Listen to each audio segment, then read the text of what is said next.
tema que me cabe ministrar para os irmãos na plenária dessa tarde é um tema bastante interessante, complexo e que requer alguns cuidados em relação ao registro bíblico, no intuito de preservar muito pelo equilíbrio cristão, doutrinário. E apesar de preservando por esse equilíbrio, servir de cura para alguns que muitas vezes, por conta da incompreensão do texto bíblico, terminam padecendo alguns jugos que atrapalham o nosso crescimento e o nosso avanço espiritual. O tema que me foi proposto falar nesta tarde,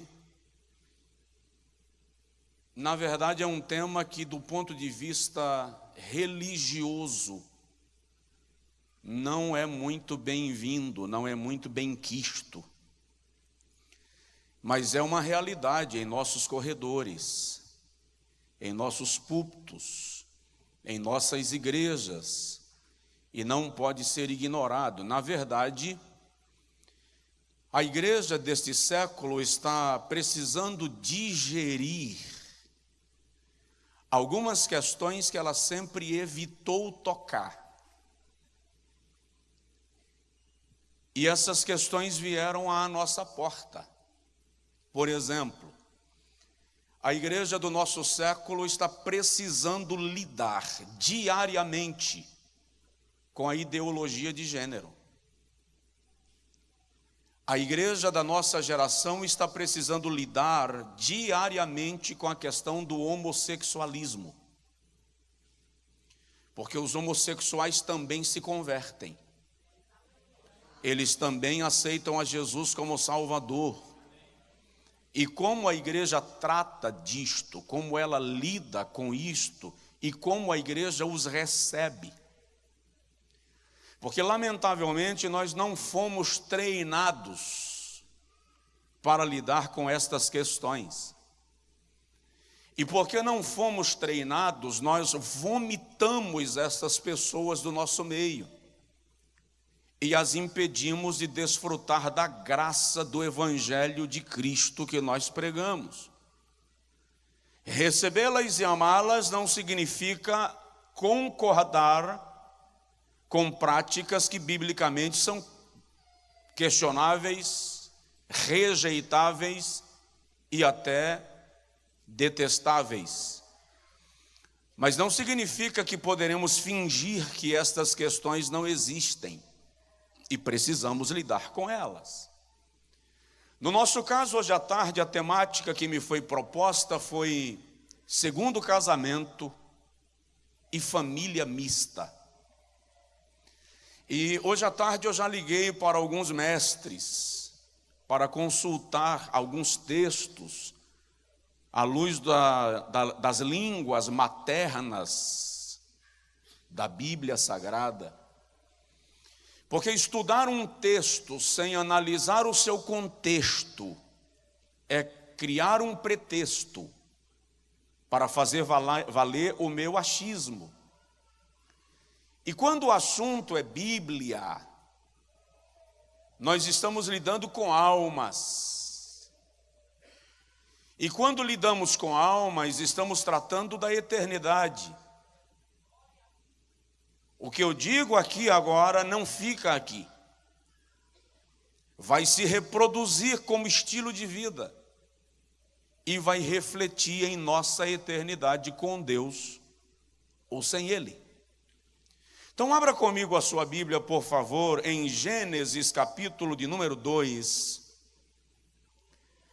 Nós vamos ler desde o versículo de número 18 até o versículo de número 24. E vou compartilhar com os irmãos com muito zelo, com muita humildade, com muito carinho, aquilo que consegui colher nas Sagradas Escrituras acerca desse assunto. Gênesis 2:18. E disse o Senhor Deus: não é bom que o homem esteja só. Far-lhe-ei uma ajudadora idônea, ou uma adjutora, para que esteja diante dele. Havendo, pois, o Senhor Deus formado da terra todo o animal do campo e toda a ave dos céus, os trouxe a Adão, para este ver como lhes chamaria. E tudo que Adão chamou a toda alma vivente, isso foi o seu nome. E Adão pôs os nomes a todo o gado, e às aves dos céus, e a todo animal do campo, mas para o homem não se achava ajudadora idônea. Então o Senhor Deus fez cair um sono pesado sobre Adão, e este adormeceu, e tomou uma das suas costelas, e cerrou a carne em seu lugar. E da costela que o Senhor Deus tomou do homem, formou uma mulher, e trouxe-a a Adão. E disse Adão: esta é agora osso dos meus ossos, e carne da minha carne. Esta será chamada mulher, porquanto do homem foi tirada, tomada. Portanto, deixará o homem a seu pai e a sua mãe, e apegar-se-á à sua mulher, e serão ambos uma carne. Diga comigo amém. Bendito Deus, nós precisamos da tua direção, do ensinamento do teu Espírito, que é o pedagogo excelente. Que o Senhor nos oriente em tudo. Nosso coração e mente sejam regados pela tua presença, para compreendermos a tua palavra e vivermos de maneira que o teu nome seja honrado em todo o tempo. No nome de Jesus, amém e amém. Bom, como eu disse, queridos, e hoje, agora não é uma pregação, é estudo bíblico, então a gente vai compartilhar de maneira bem pausada. Nós estamos diante de um tema bastante complexo. E nas minhas bisbilhotagens à Bíblia, cheguei à conclusão que não é um assunto que a gente consegue dirimir em um estudo de 40 minutos, 50 minutos, 1 hora. Na verdade, ele é digno de um seminário e certamente gerará cura e transformação em corações e mentalidades. Porque para discutir o conceito do segundo casamento e de famílias mistas, primeiro desafio é conceituar casamento e conceituar família. E esta conceituação de casamento e de família precisa ser feita à luz da Bíblia e à luz da sociedade odierna. Óbvio que o nosso guia de regra, de prática e fé é a Bíblia Sagrada. Nós não podemos abrir mão das Sagradas Escrituras em função de nenhum contexto, cenário ou adequação. Então deixa eu falar muito rapidamente sobre o conceito de casamento à luz da Bíblia Sagrada. É uma instituição divina, registrada em Gênesis capítulo 2, conforme nós lemos, no qual o texto diz que quando Adão, que é muito interessante, Adão está só, o Senhor percebe que não é bom, Adão está sozinho. Este é o único momento na criação que Deus usa a expressão não é bom. Em todos os momentos anteriores, tudo que o Senhor cria, está escrito, e viu Deus que era bom. Mas quando o Senhor percebe o homem sozinho, ele diz: não é bom que o homem esteja só. E quando o Senhor cria a mulher, o Senhor não diz mais que era bom. Agora ele diz, e o texto diz, e viu Deus que era tudo muito bom. Ou seja, há uma completude na criação. A expressão seria: o círculo fechou. A obra se deu por concluída quando o Senhor cria a mulher. E a Bíblia diz que Adão, quando desperta do sono, olha, não daria para eu estar lá vendo a cara de Adão, mas seria muito interessante ver como Adão acorda e ele olha e percebe alguém que parece com ele, mas não é ele. É da mesma espécie, mas não é igual. E Abraão diz: osso do meu osso, carne da minha carne, mulher, Ixá. Só que o que é interessante, e lamentavelmente o texto da língua portuguesa altera bastante alguns textos bíblicos para a nossa melhor compreensão, porque eu já vi gente contando a costela para ver qual é o lado que tem menos uma. Como se Deus tivesse tirado costela mesmo, só que o texto hebraico não sugere a tirada de uma costela, sugere a tirada de um lado, uma banda, uma metade. Indica que Deus parte, arranca metade, desencaixa metade do homem, e daquela metade ele cria a mulher. Por isso a expressão sua metade. Literalmente, a mulher foi criada para ser a outra metade. E não resta dúvida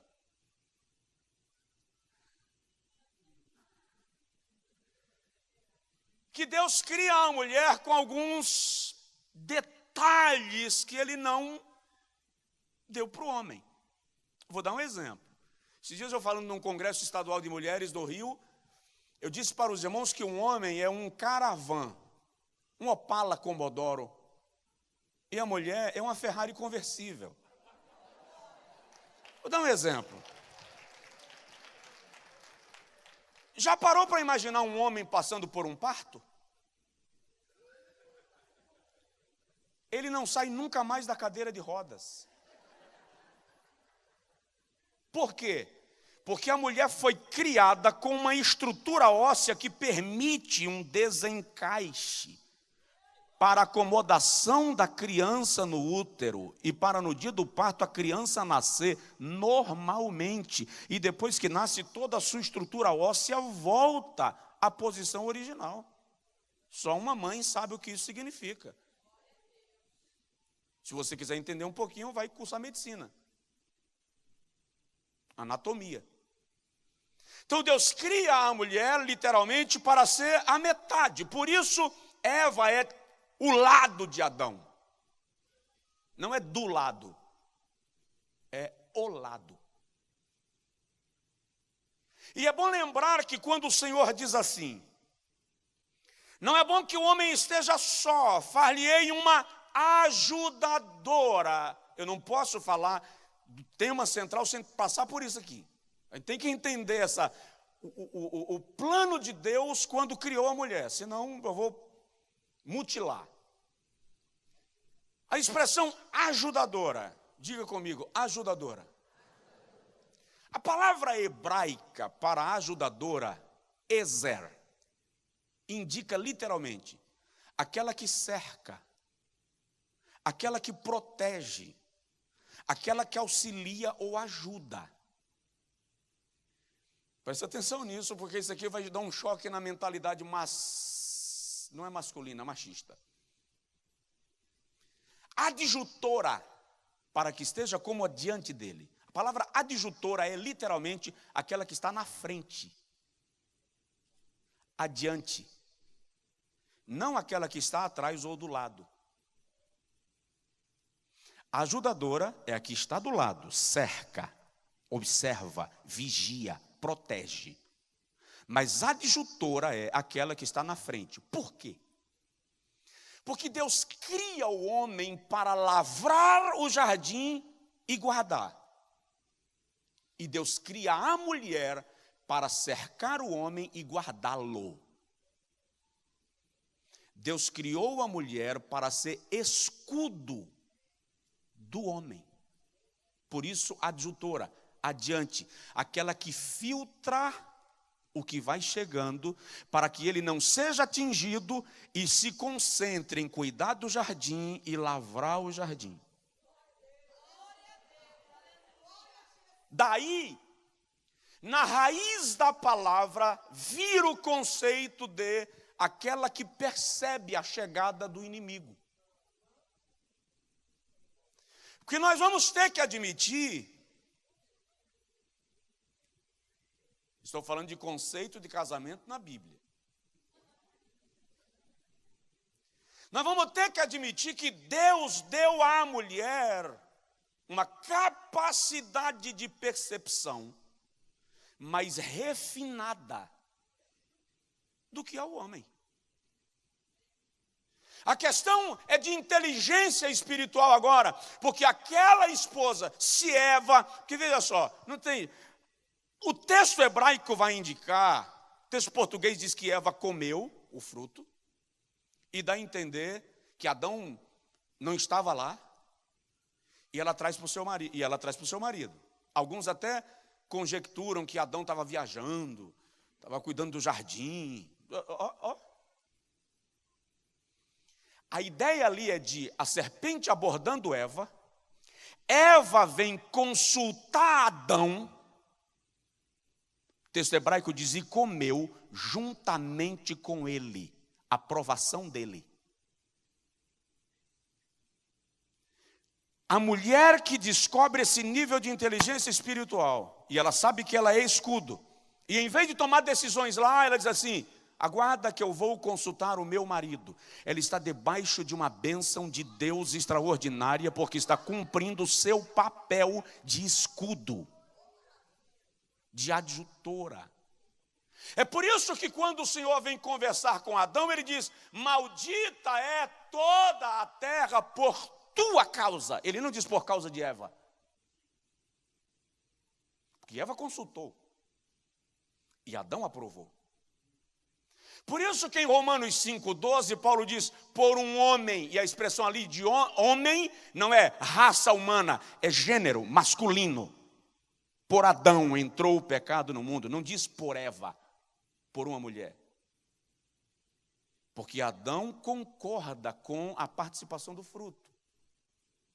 O papel de Eva ali é o de escudo, ela é escudo. Nós precisamos desenvolver sabedoria e inteligência espiritual para entender essa missão da mulher e ela cumpri-lo com equilíbrio. Amém? Deixa eu dar mais um exemplo rapidinho. Deus deu a Noé a chance de ser o homem mais querido pelas mulheres de toda a história da humanidade. O Senhor diz assim, Noé, Gênesis 8. Você vai entrar na arca, e vai entrar assim, tu e tua mulher contigo, teus filhos, e as mulheres dos teus filhos. A Bíblia diz que Noé entrou na arca com os seus filhos, e depois entrou a sua mulher, e as mulheres dos seus filhos. O Senhor mandou entrar Noé com a sua mulher, e depois os filhos com as suas mulheres. Noé entra com os seus filhos, e depois vem a sua mulher com as noras. Na hora de sair, o Senhor ordena de novo, sai da arca, tu e tua mulher contigo. Agora o Senhor afere o contigo. Na hora de entrar, entra tu e tua mulher, e depois os teus filhos e as mulheres dos teus filhos. Como Noé desobedeceu, o Senhor diz, olha, sai da arca, tu e tua mulher contigo, e depois os teus filhos e as esposas deles. Aí a Bíblia diz que Noé saiu da arca com os seus filhos, e a sua mulher saiu com as esposas dos seus filhos. Quando Cã viu Noé bêbado na tenda, não teria acontecido se fosse a mulher dele na tenda e não os filhos. Quando a gente inverte as posições, as tragédias acontecem. Alguém me entendeu? Diga amém. Isso é conceituação de casamento na Bíblia. Agora, conceituando o casamento juridicamente. O casamento civil é um contrato entre duas pessoas com o objetivo de constituir uma família. Juridicamente, um casamento é um contrato.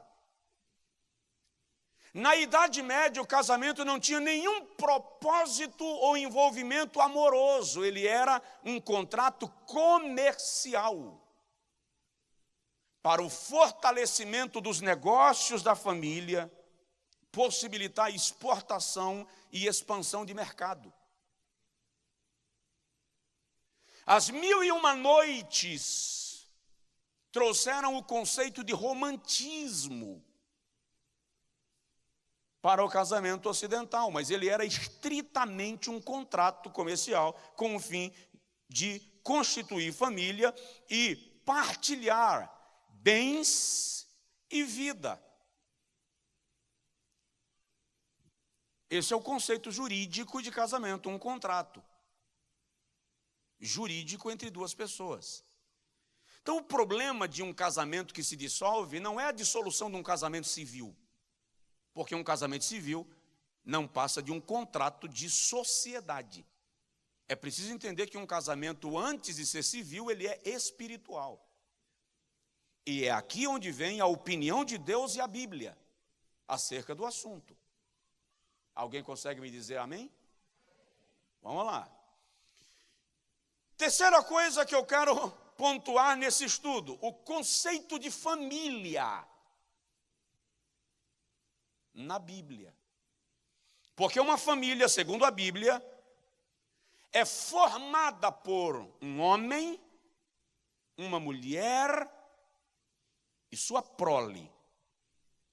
E aqueles que estão em volta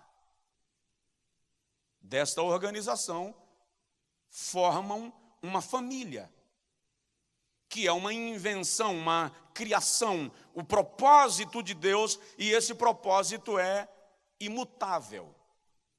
Isso é família. E aí, deixa eu abrir um parêntese para dizer que se você buscar uma família perfeita na Bíblia, provavelmente não vai encontrar nenhuma.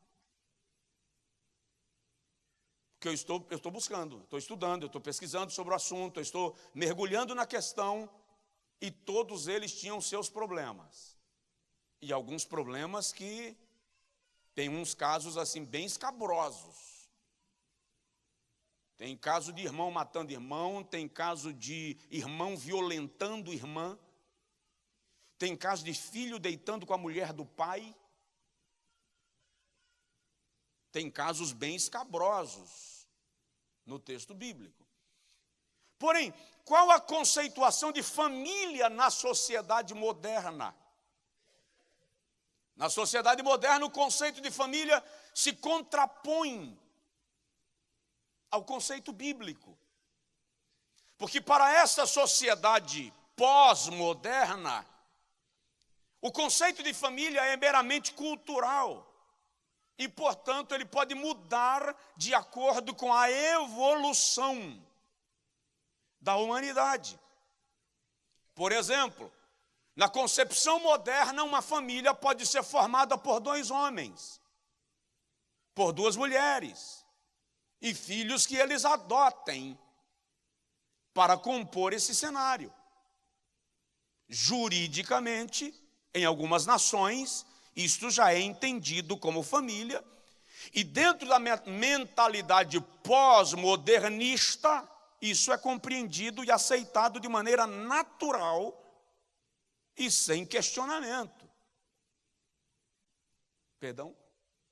Socialmente aceitável, sem nenhum problema. O que nós precisamos entender, entretanto, eu disse isso outro dia num dos grandes congressos do Brasil, é que juridicamente pode até haver união civil entre pessoas do mesmo sexo, porque juridicamente o casamento é um contrato social, civil.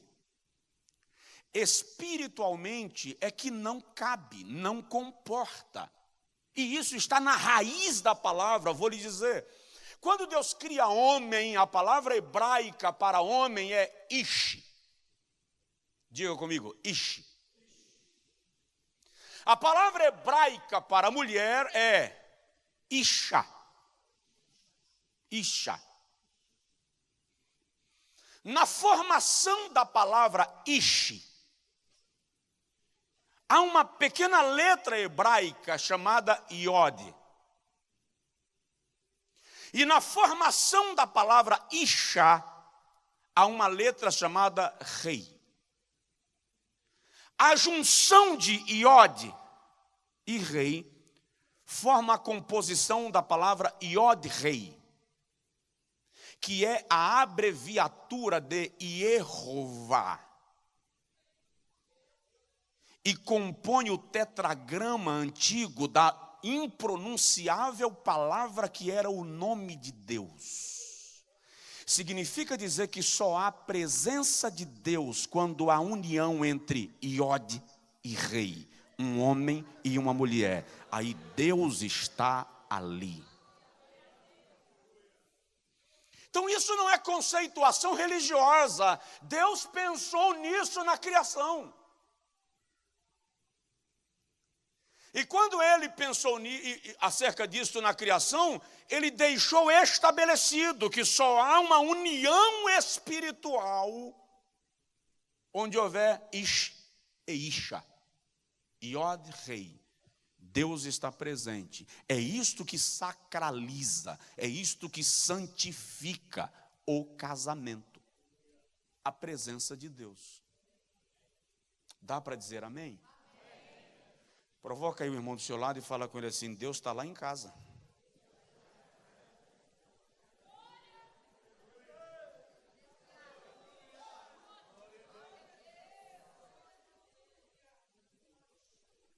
Agora, quinto lugar. O conceito de casamento para Deus é tão extraordinário que nós vamos encontrar o casamento de Deus no Antigo Testamento e no Novo. Nós vamos encontrar Deus se casando com Israel no Antigo Testamento e Jesus se casando com a igreja no Novo Testamento. E é muito interessante que por algumas vezes na Bíblia o Senhor se apresenta como marido da nação de Israel, como esposo.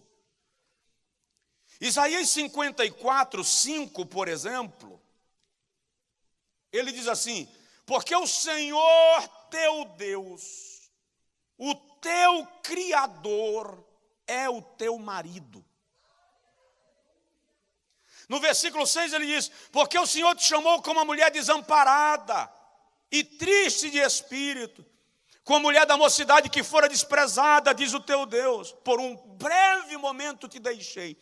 A expressão aqui, e eu vou explicar isso daqui a pouquinho, revela que há uma crise no relacionamento conjugal entre Israel e Deus, por causa da idolatria de Israel. E o Senhor diz: eu te deixei, mas com benignidade te atraí. Vou explicar isso daqui a pouco. Quando o Senhor se afasta de Israel, a quem ele se refere como esposa, ele sente saudade de Israel. Deus se apresenta aqui como um marido apaixonado pela sua esposa, que não pode permanecer com ela quando ela está infringindo a lei do matrimônio, mas que sente saudade dela quando se afasta. Ezequiel 16, o Senhor retrata toda a história desse casamento de Deus com Israel. Ele diz: eu te encontrei recém-nascida, abandonada em meio ao teu sangue. Teu cordão umbilical não foi cortado. O teu corpo não foi limpo do sangue do útero da tua mãe. Mas do meio do teu sangue eu te tomei no colo. Limpei o teu sangue. Cicatrizei o teu umbigo. Cuidei de ti como de uma menina. Te fizestes moça e eu te amei e te tomei como minha esposa. Isso não é heresia, está lá. Aí o Senhor começa a mostrar que aquela mulher, a nação de Israel, a quem ele havia tomado como esposa, o traiu. Foi após outros deuses. E ele diz assim: me traiu e se prostituiu. E o Senhor diz: e se prostituiu com vários homens. Ali ele mostra Israel se comportando como uma mulher casada que decidiu se tornar prostituta. E todo o capítulo 16 de Ezequiel revela a Deus sofrendo como um marido que ama, mas que é rejeitado pela sua esposa. Oséias retrata isso. As pessoas discutem se o relato da vida de Oséias é verídico ou metafórico, mas a questão é que Deus está se utilizando de Oséias e é muito possível que seja verdade, muito possível, porque um dia ele manda Ezequiel fazer sopa de fezes e comer. Para quê? Para que Judá entenda o que eles vão padecer no cativeiro.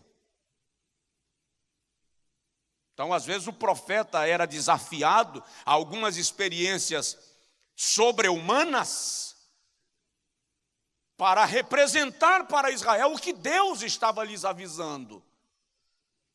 Então a mulher de Oséias o abandona e vai viver uma vida de prostituição.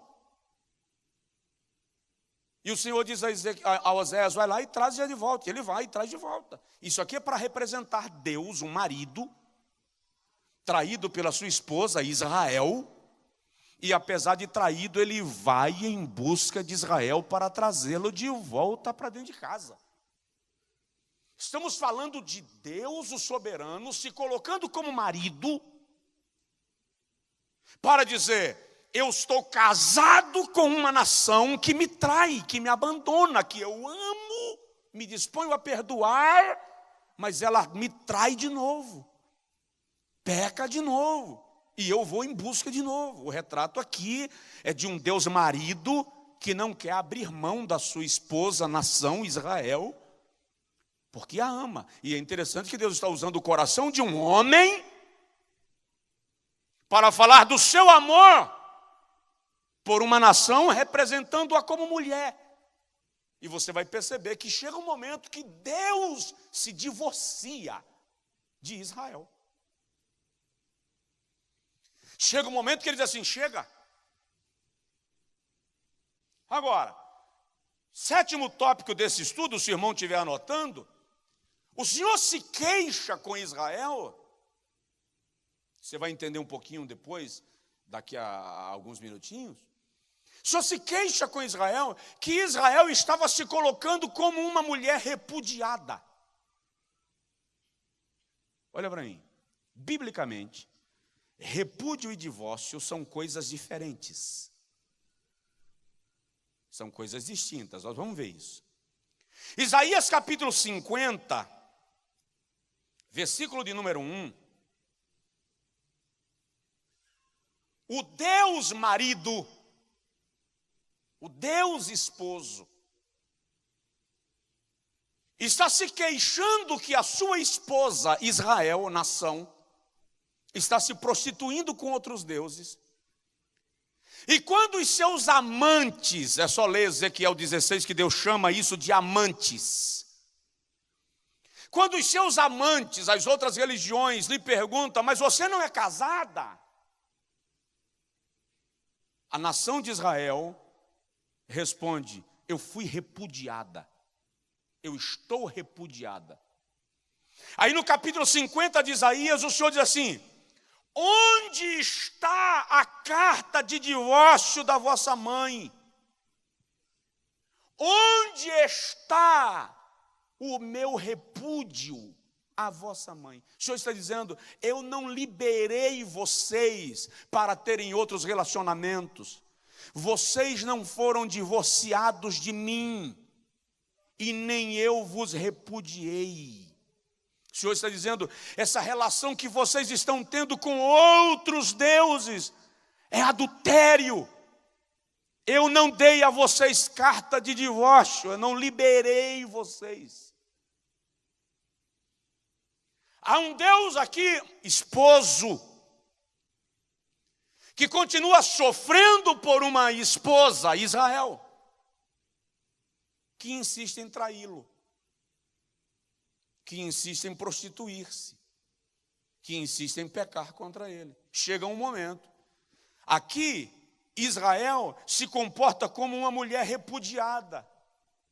Aí chega um momento que Deus dá um basta e dá para Israel carta de divórcio. Jeremias capítulo 3, versículo de número 8.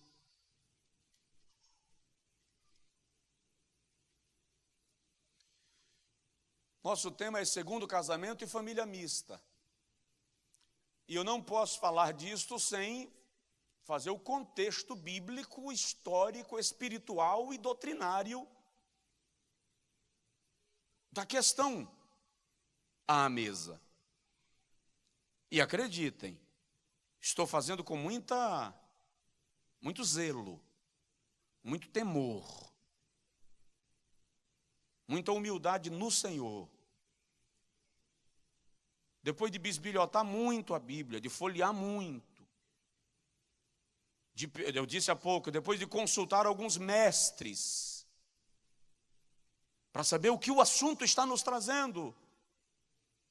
Então, no capítulo 50 de Isaías, Israel é uma mulher que se comporta como uma mulher repudiada. No capítulo 3, por causa do seu adultério, da sua prostituição, 3 de Jeremias, versículo 8, o Senhor diz assim, e vi que por causa de tudo isto, por ter cometido adultério, a rebelde Israel, a despedi e lhe dei a sua carta de divórcio. E a sua irmã Judá, a leivosa, não temeu, e foi também como ela, e se prostituiu. Aqui agora Deus está dando carta de divórcio para Israel e para Judá. E o que acontece quando Deus dá carta de divórcio para Israel? Ben-Hadad vem, invade o reino do norte, desterra as 10 tribos e extermina.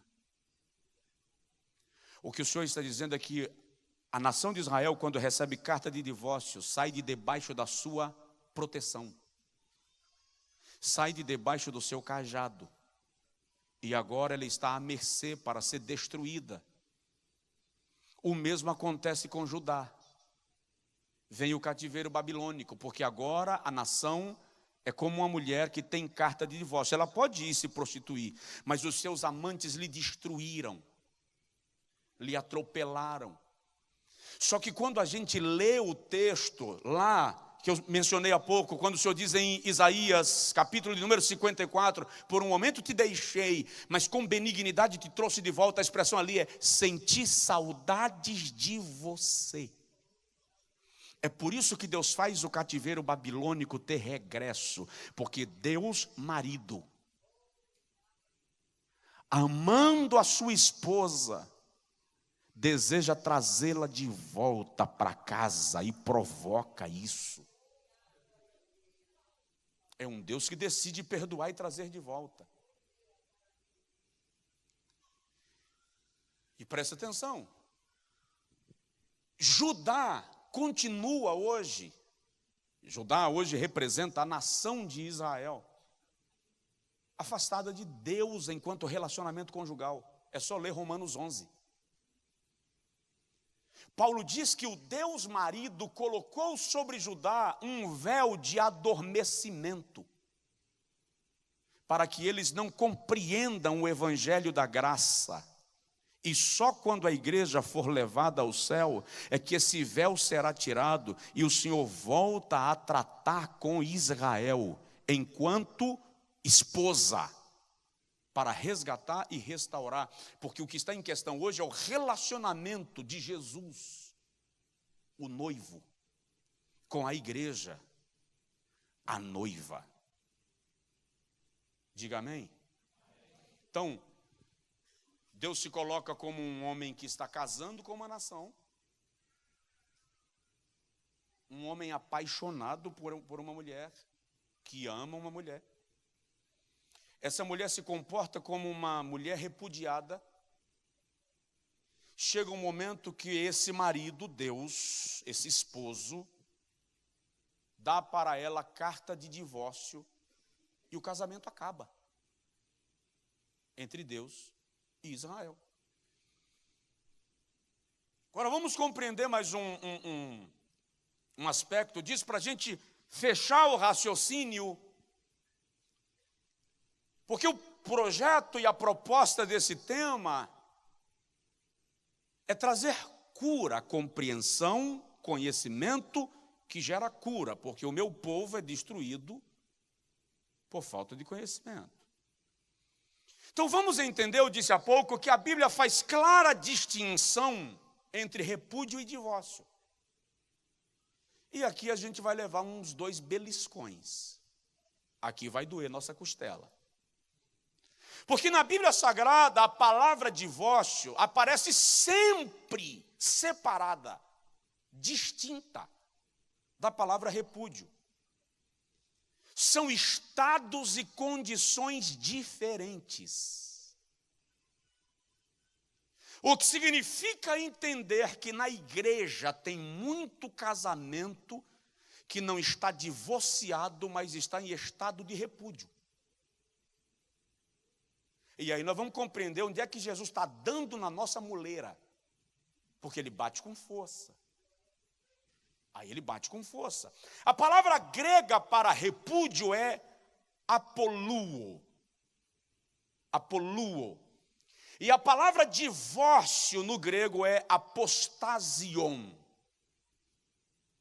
A palavra repúdio literalmente significa pôr de lado, ignorar, tratar com indiferença.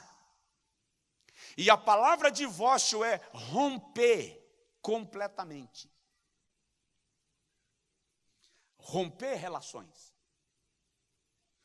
Por alguma razão, o tradutor no primeiro momento, e lamentavelmente após alguns tradutores nas novas versões, trocaram os termos. Se por ignorância ou por má intenção, em alguns casos os termos foram trocados. Por exemplo, quando em Malaquias 2,16 está escrito na língua portuguesa, porque eu, o Senhor, odeio o divórcio. A expressão ali é ixalá, não laqueritut. Então Deus está dizendo, eu odeio o repúdio. Ele não está dizendo, eu odeio o divórcio. Qual é a diferença? A diferença, sobretudo, é que o repúdio é opressor, escraviza, adoece, massacra. E eu vou lhe dar 2 exemplos. Um é o de Jacó. Jacó tem 4 mulheres, 2 esposas e 2 concubinas, e ele repudia as 4 o tempo inteiro. Muito embora ele amasse a Raquel, é muito comum o texto repetir que elas diziam, quem sabe se voltará para mim, quem sabe me verá, quem sabe me perceberá. Porque Jacó se deitava com Raquel, a mulher que ele amava, e mantinha Léa repudiada. Isso gera uma crise na família que vai alcançar as gerações que se seguem. Gera uma guerra. Um outro exemplo é a mulher samaritana. Vai e chama teu marido. Não tenho. Dissestes bem, porque tivesse 5. E o que agora tens não é teu. Aquela mulher não é uma prostituta, como muitos pregadores dizem. A mulher samaritana não é uma prostituta. É uma mulher que se casou e recebeu carta de divórcio 5 vezes. Mas no último caso, em vez de receber carta de divórcio, ela foi repudiada. Então ela não pôde se casar de novo, porque a mulher com carta de divórcio em Israel podia se casar livremente, vou mostrar isso daqui a pouco. Mas a repudiada não.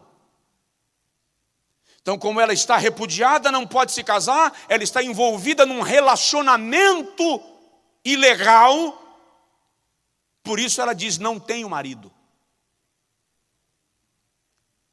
Deuteronômio capítulo 24,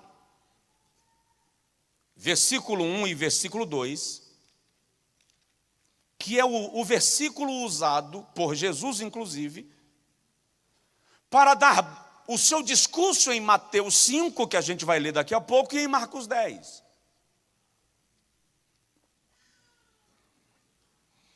Deuteronômio 24, 1 e 2 diz assim, quando um homem tomar uma mulher e se casar com ela, então será que, se não achar graça em seus olhos, por nela encontrar coisa indecente aqui é imoralidade.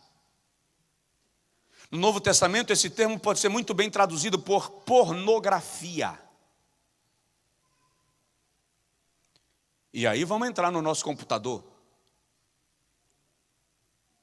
Aí diz assim, far-lhe-á uma carta de repúdio, e lhe dará na sua mão, far-lhe-á uma carta de repúdio, e lhe dará na sua mão, e a despedirá da sua casa. Se ela, pois, saindo da sua casa, for e se casar com outro homem, e este também a desprezar, e lhe fizer carta de repúdio, e lhe der na sua mão, e a despedir da sua casa, ou se este último homem que a tomou para si por mulher vier a morrer, então seu primeiro marido que a despediu não poderá tornar a tomá-la. Aqui vem de novo a inversão dos dois vocábulos. Porque no versículo de número 1, que o tradutor da língua portuguesa usou o termo Ixalá, carta de repúdio, no hebraico original é laqueritute. Se o marido lhe der carta de divórcio, ela sai e se casa com outro homem. Se esse outro homem lhe der Ixalá, carta de repúdio, ela não pode voltar a casar-se. Então presta atenção, no primeiro caso, ela recebeu uma carta de divórcio. E recebendo uma carta de divórcio, ela se casou com outro homem. Mas no segundo caso, quando ela recebe uma carta de repúdio, ela não pode voltar a casar-se, porque o repúdio não anulava, não cancelava o casamento, apenas colocava de lado a outra pessoa. Aí quando Jesus trata desse assunto em Mateus capítulo 5, versículo 31, vou chegar lá. Quando Jesus trata desse assunto em Mateus 5, 31, ele diz assim, qualquer que der à sua mulher carta de repúdio, dê-lhe também carta de divórcio. Por que Jesus está dizendo isso? Porque nos dias de Jesus, o repúdio havia se tornado uma prática contumaz, habitual. Por quê? Por questões econômicas. A carta de divórcio requeria que o homem que decidira divorciar-se da sua mulher fosse ao juiz, formalizar. O juiz iria calcular a porção dos bens dele, que seriam dados para ela pelo tempo que ela conviveu com ele. E então ele daria para ela uma carta de divórcio, e ela tanto estava livre para casar, quanto tinha a sua vida financeiramente protegida. Os homens de Israel nos dias de Jesus, e a gente encontra isso em Mateus 19, os fariseus eram praticantes absolutos do hábito do repúdio. Nos dias de Jesus, para não terem problemas financeiros, o que é que os homens estavam fazendo? Repudiava, porque não precisava dar porção. A mulher tinha que se submeter a ficar em algum lugar das suas terras, sendo humilhada por ele, ou se ela não suportasse, ela ia embora sem direito algum, sem direito de se casar, e sem nenhuma porção para mantê-la. Então ela não teria um homem que a protegesse, e não tinha nenhum recurso financeiro para se manter. Quando eles chegam para Jesus em Mateus 19, e perguntam a Jesus, é lícito ao homem repudiar a sua mulher por qualquer motivo? Jesus diz, não ledes desde o princípio que Deus fez macho e fêmea? Portanto, deixará o homem seu pai e sua mãe, e se unirá à sua mulher, e serão ambos uma carne. O que Jesus está dizendo aqui, o foco de Mateus 19 é o cenário de poligamia que Israel estava vivendo nos dias de Jesus. Os homens tomavam mulheres, cansavam delas, repudiava, tomava outra. Repudiava, tomava outra. Há um cenário de poligamia onde a mulher se torna escrava desses homens, e eles são livres para irem se casando e repudiando. Então Jesus diz assim, qualquer que repudiar a sua mulher, senão por... O que Jesus está condenando aqui é a prática que os hebreus estavam institucionalizando dos múltiplos casamentos. Um homem com uma esposa e diversas repudiadas, escravizadas pelo seu ego.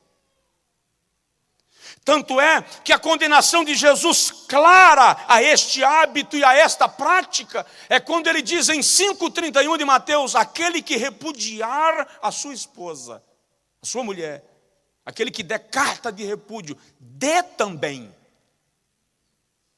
carta de divórcio.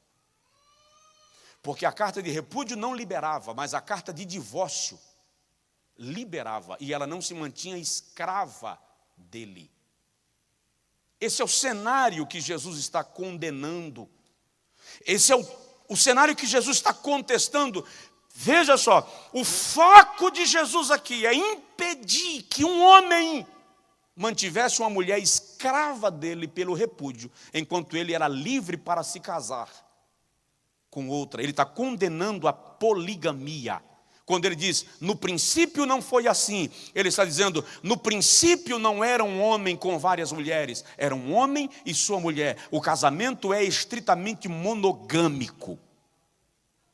É isso que Jesus está dizendo. E é bom lembrar que quando a gente volta para a raiz da palavra repúdio, apolu ou ixalá, colocar de lado. Vamos lá. A igreja trabalha o tempo inteiro condenando a prática do divórcio.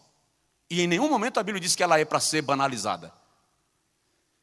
Mas ninguém prega sobre a prática do repúdio. Eu estive com um pastor há uns meses atrás, e ele me disse, faltam 2 anos para eu aposentar e eu não vejo a hora para eu ser eu. Porque há 38 anos eu não durmo com a minha mulher. Nós não somos esposo e esposa. Isso é repúdio. O marido que está dormindo no outro quarto. O marido que a mulher está dormindo na sala, no quarto dos meninos. E a igreja está cheia disso. Mas em nome do status ministerial, em nome do status social, em nome das aparências, ninguém mexe nisso.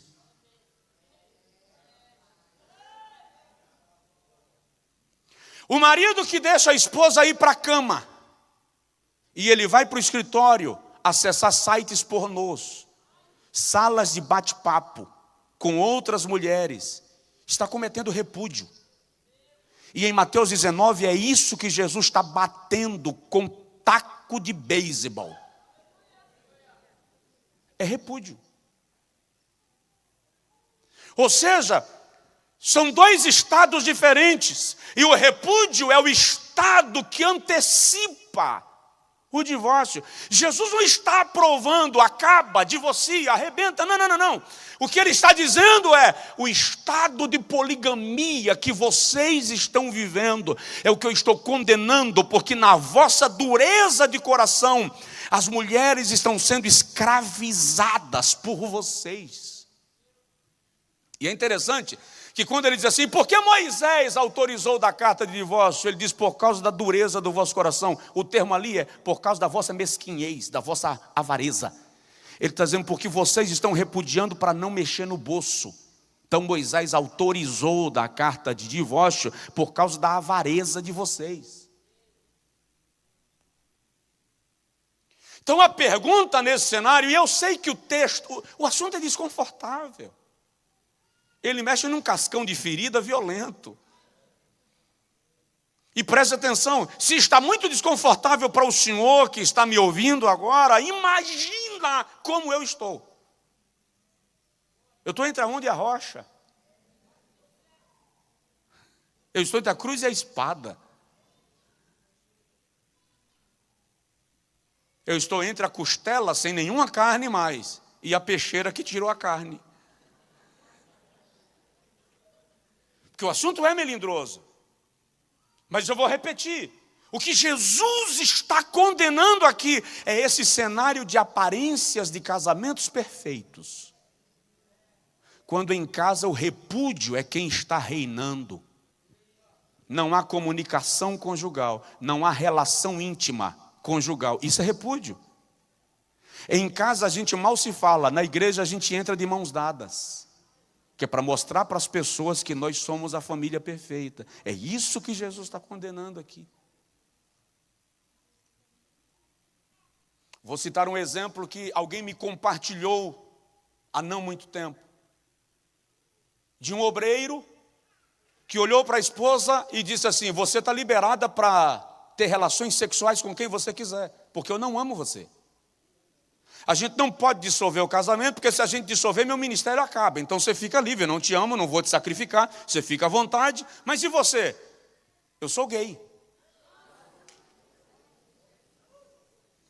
O casamento está mantido socialmente, não há divórcio, mas há repúdio.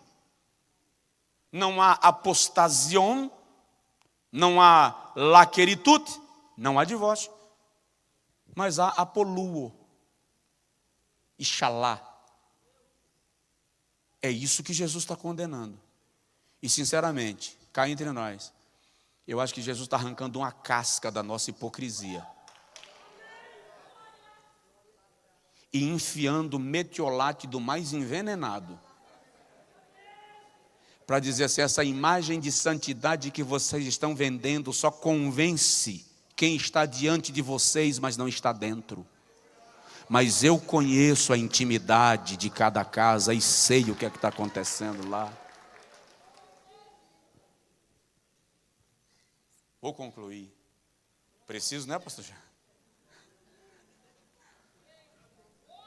Aleluia. Não está na hora de a gente rever algumas coisas? Jesus não banalizou o divórcio. Ele só disse assim, pior do que da carta de divórcio é da carta de repúdio. E a gente se concentra no ponto que é conveniente para nós.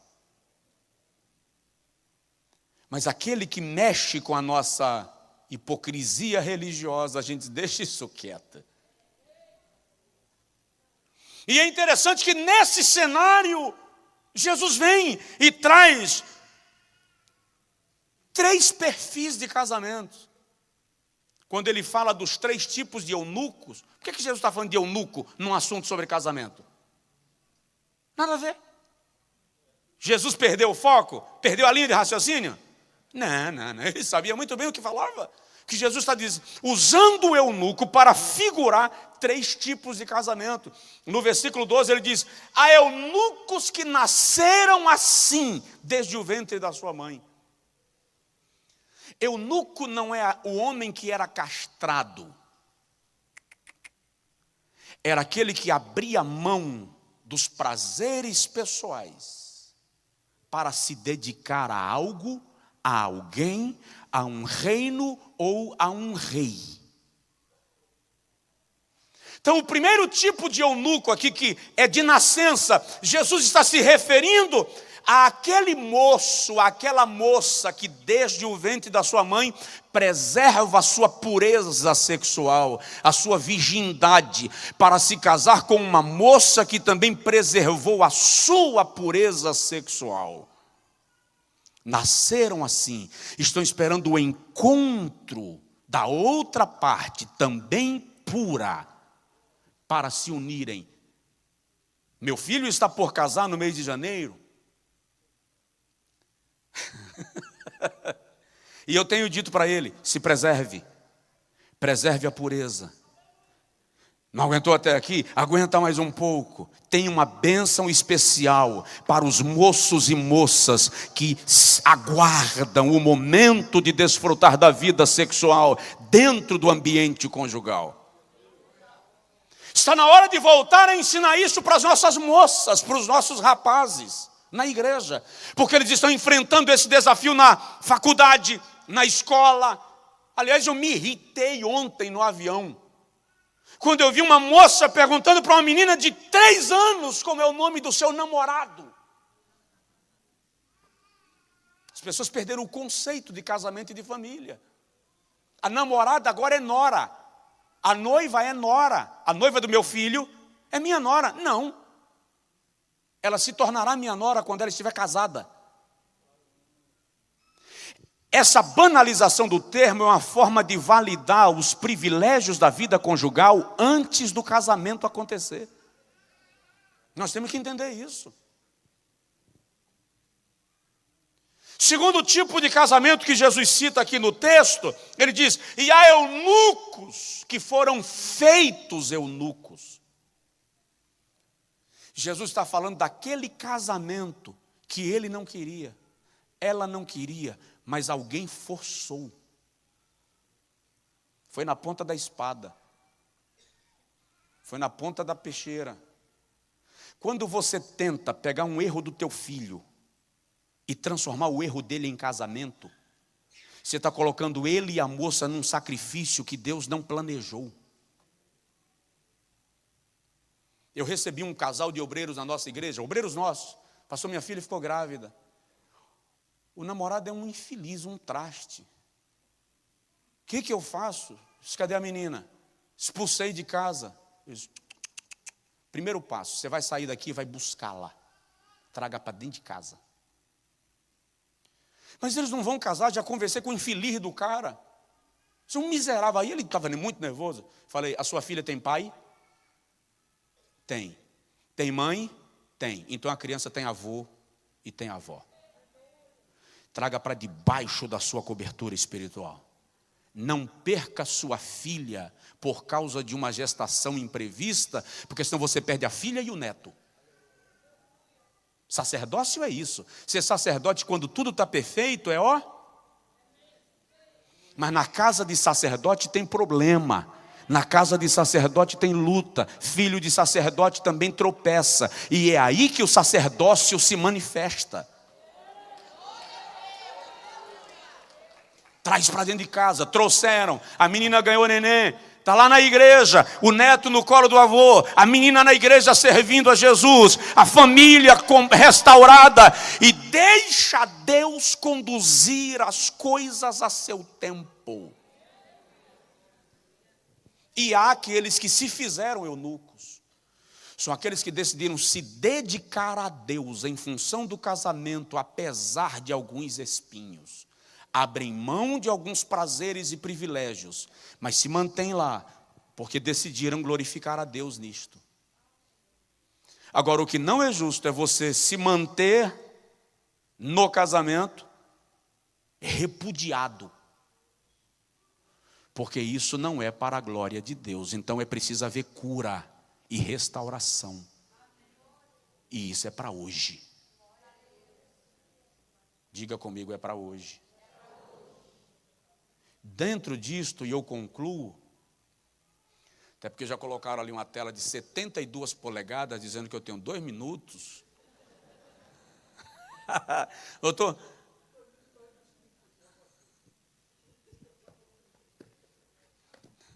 Eu estou falando, na verdade, é para brincar. É normal nos eventos você ter ali uma tela com contagem regressiva, tá? Não é incomum, não. Então, como lidar com o cenário das famílias que na pós-modernidade são chamadas de famílias mistas? Uso 2 minutos para falar isso. Como inibir conflitos quando ele casa e tem um filho, e ela casa e tem também um filho, ou 2, ou 3? Como é que lida com isso? Não vou comentar porque não dá tempo. Primeiro, precisa haver cura. A maioria das pessoas que ingressam num segundo casamento, ingressam antes de serem curadas dos traumas que foram vividos na primeira situação. E quando você não é curado, você transfere para o novo cenário as experiências que você viveu no primeiro. Daí os ciúmes, as inseguranças, as discussões, os aparelhamentos, as comparações que são doentias. Toda comparação é doentia nesse ambiente. Então o primeiro passo é: você foi curado? Não foi? Se diz um casal ficou revoltado comigo porque eles queriam casar, segundo casamento, eu perguntei para ela: quanto tempo de separada a irmã tem? 1 ano, pastor. E você, irmão? 6 meses. E já vão casar? Vocês estão prontos para isso? Estamos. Eu não faço. Por quê? Porque eu vou ter que atender vocês daqui a 2 meses para resolver problemas conjugais. Vocês não foram tratados ainda. Vou resumir o coreto. Foram ao outro pastor e o outro pastor fez o casamento. Não demorou 1 mês, eu previ 2. Ela chegou no meu gabinete querendo voltar para a igreja, porque por revolta eles saíram da igreja, querendo voltar para a igreja e pedindo aconselhamento que não estava suportando e já tinha dado entrada no divórcio de novo. Por quê?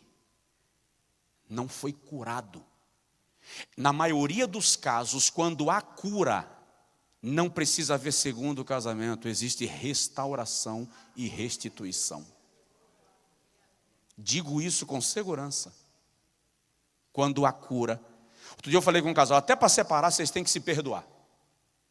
Vocês vão se perdoar, vão conversar, pedir perdão ao outro, orar juntos, se liberarem em Cristo, depois vocês se separam. Resultado: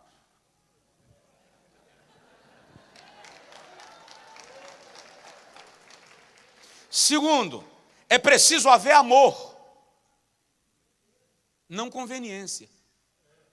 E amor significa que eu não posso casar com uma mulher que tem filhos de outro relacionamento, amá-la e odiar os meninos.